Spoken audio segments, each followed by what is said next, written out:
All right, another edition of Riding Home. Dean Legge, Anna Ruth Riggins, and Ryan Curley. I about called you John Talty for a second there. Because we just ran into people. We're going to be quick here because we've had a pretty packed day so far. And, your initial thoughts. We'll start with Anna Ruth in the back of the Dawgs today about what you saw. I just heard a lot about the Dawgs being hungry for this upcoming season, and there is no concern at all about replacing people. How convenient. I mean, so I would say that everyone's pretty confident. Oh, yeah, so.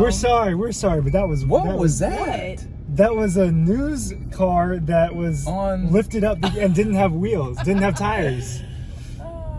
So local news is tough, guys. It's challenging out there. So and that was the Savannah channel too. It was. So they're not worried about replacing guys, which is a great narrative. Yeah. Ryan, go ahead. Same vibe I kind of got last year. You had a leader on the defensive side of the ball. That's me. We're going on the deck. You got a leader on the defensive side of the ball that decided to come back for a fourth year, that's Nolan Smith, and he is their most vocal leader in the public eye. He is the most vocal leader on the team. I think Stetson is definitely a leader, and he had a lot of attention today. I think he's finally starting to get national attention as a star quarterback would. Right. And I thought Kirby was in a particularly good mood. Is that right? I totally agree. What was that about? Maybe winning a national championship changes your outlook on life a little bit. I wouldn't get too invested in his good moods. He talked a lot about complacency and how they're like with this new team that they haven't achieved anything yet. They're new, so new outlook on things. But he said that, same expectations to be strong and physical, and but he was in a good mood. It's not the same football team. All right? It's going to be a different defense. It's going to be a different defense, and what I think is going to be a better offense. And should be a better offense. And especially in college football, you don't. And this, I kind of agree with something that he said a few months ago. You're not trying to repeat. You're not defending champions. Yeah. It's a new season. I heard Nolan Smith. This wasn't in a press conference, but I was kind of walking with him. He said that it's a new season and it's a completely. They're not thinking about the championship. Yeah. The best thing Nolan said that I heard today was, "We can't look backward. Our ego is looking backwards." Did he say that? Yeah. In our he room? said that. It was, I think that was in our something about ego. He said that you can't look back on the past because that's where your ego is. Or something like that. But he also was talking about how this defense is still, it's complex but fun, as he referred to it. And he was like, at Georgia, people come to us and want to know how our defense is ran, and we want to run it like an NFL team. And that was my question to him about, or do y'all have a simple defense or a complicated one? And I think nerdy Nolan would like the complicated one. Is it just because of the glasses? No, I just mean most football players want to feel like they're accomplishing something when they go out there. The truth is, if you can just saw a tree down with a chainsaw, you'd much rather do it than the artisanal axe. Just get the tree on the ground, right? I think you'd rather use a chainsaw. Yeah, chainsaw. I was thinking like Did I say chainsaw? You didn't say. You just said saw. No, you want a chainsaw. Yeah, you want a chainsaw, not an axe. And we want to do this the quickest, most efficient way. One thing that I got a chance to see today, which was kind of heartwarming, was Sam Pittman hugging Nolan Smith for like 10 or 15 seconds. That was a really fun moment. It shows how connected everyone is, even years after recruiting, how close coaches and players can be. Kirby seemed fine today. He certainly dismissed the retirement talk very swiftly with us, which was fine. And then I asked him about $300 million that Georgia's going to raise, and he brought up something that most people in this video might not really care about, but he was saying we want to be great at Georgia at everything. This state is loaded with talent in baseball, women's basketball, whatever, soccer, and we want to be great at all those things. And he said right now Georgia's lacking from where they want to be with where they're going. I think $300 million, though, will help them navigate an unknown future in the world of college football, where the Big Ten will have a much larger media rights deal in the very near future, and then they will surpass that 6 years from now. So anyway, Stetson seemed comfortable. Cedric Van Pran, were you in the room for Cedric? I was there for Cedric a little bit, and we've gotten Cedric once or twice in the past. He's kind of a quieter guy, one of the quieter guys on the offensive line, but mature. The maturity level is there. Very, very articulate in what he has to say. Okay. And obviously, there's a lot of trust there. I mean, redshirt sophomore, so this is his third year in the program.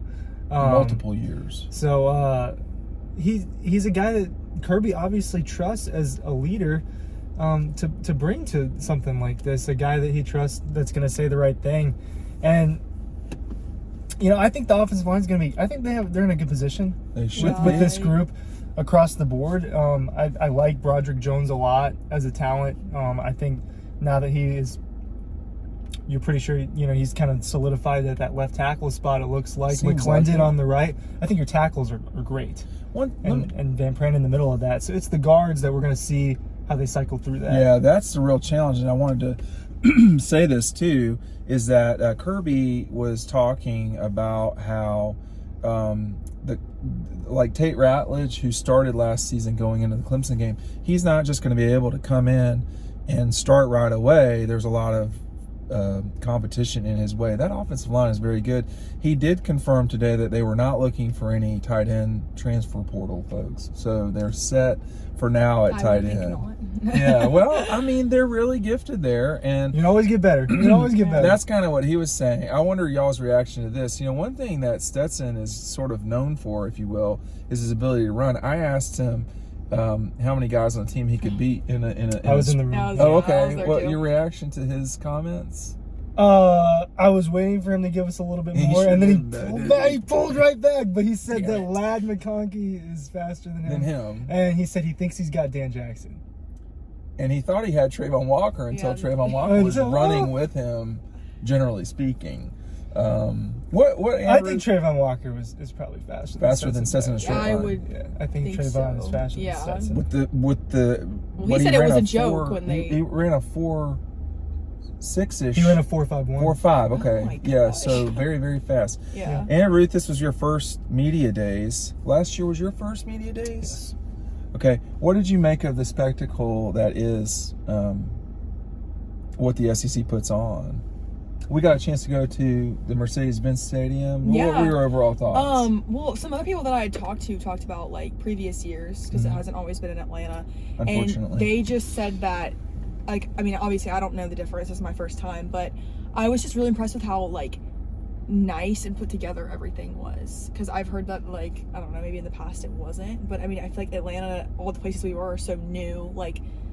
Just everything was so well organized, and I really enjoyed it, and I got a lot out of it. I thought I'd just be sitting there a lot of the time, not really doing much, but I think I got what I wanted out of it, and you kind of get what you put in, and that can be hard sometimes. But I think today was definitely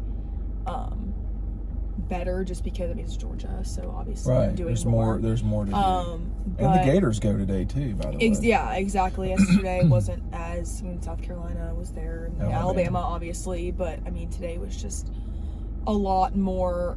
I got a lot more out of it, I feel like, and yeah. Alabama and Georgia are cruising. They will both be picked to win their sides, and we are cruising towards a clash of those two. Yeah. Am I wrong? No, it's that's what it appears to be. That's what most of us think.